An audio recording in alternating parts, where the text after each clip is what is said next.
10 years at the Riverside Stadium. How important was it that the Riverside Stadium was being developed when you were thinking about joining the football club? Well, it was a great move by Steve Gibson. I think that's what got the charisma and the setup that Middlesbrough is all about now. That's what actually started it all off. It was great forward thinking.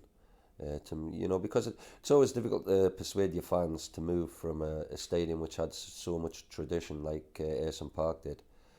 But it made the club. Obviously with us getting promoted that year, it was a great step for the club to go into the Premiership and go into a new stadium. But nearly didn't turn out that way. On that first game against Chelsea, I can always remember all the kitchens went on fire or something, or the steam or whatever happened within the kitchens, and all the food was ruined. But I remember we were going to eat at the stadium, and we had to take the players back to Norton Hall and get some food for the lads there before the match. So it was a bit of a interesting start to the Premiership. But a winning start at the Riverside. Your memories of the day? Craig Hignett writing his name into the history books by scoring the first goal. Yeah, it was a good performance by us, because you're going into the Premiership and you're thinking, we've got Chelsea, who had Ruud Gullit and people like that playing for them at that time, and you're thinking this is going to be a real difficult start for us. But I can remember the atmosphere, the fans were really looking forward to going into the new stadium. It made a terrific day and a terrific atmosphere within there, and to get the 2-0 win was a great way to start it all off. Not too long afterwards, a certain Brazilian called Juninho arrived. I suppose you won't be surprised to know the fans have voted him the Riverside #1 player of the decade. How would you assess the Juninho impact on the football club? Well, it wasn't just the impact as far as the style of football that he played, and what fans like to watch. It was a build-up of an impetus of where we could go really anywhere in the world then and start signing players, because they're looking at a player of Juninho's calibre playing at a club like Middlesbrough. They could see the vision that we wanted to go forward and we wanted to compete with the very best. So that's why people like Ravanelli and Emerson, those sort of lads, they joined the club as well then. But Juninho was the one really who started all that off and made it all capable of being that way.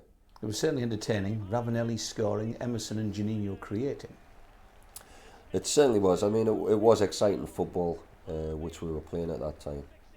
And Ravanelli,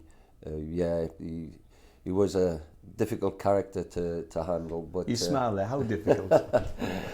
Well, he wasn't great with his teammates in the sense of he was quite selfish in his own performance, and people like young Mikael Beck who needed help.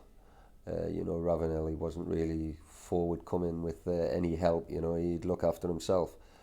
But he was a very good professional, and he was a good goal scorer. And his record at Juventus proved that. And then he had a terrific season, at Middlesbrough, and his goals did help us to get to the finals. You established the team back in the top flight. Eventually, though, you did turn to Terry Venables for assistance. Do you have any regrets about that, Bryan, now? No, I don't have any regrets about that. I've said in the past that, John Pickering had his illness problems. Gordon McQueen was having a real problem with an ankle injury. And so I just felt we needed a new voice and a little bit of different ideas on the training pitch, just to try and get things turned around. And, I went out, I couldn't really find a coach out there. The ones who I would like to have brought in were all in decent jobs at the time and weren't interested in moving. So that's why I'd worked well with Terry with England, and I knew that I could work well for Middlesbrough. And my main concern was to make sure that we stayed in the Premiership.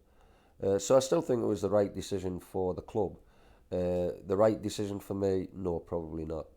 But like I say, at the end of the day, Middlesbrough stayed in the Premiership, and that was my main concern.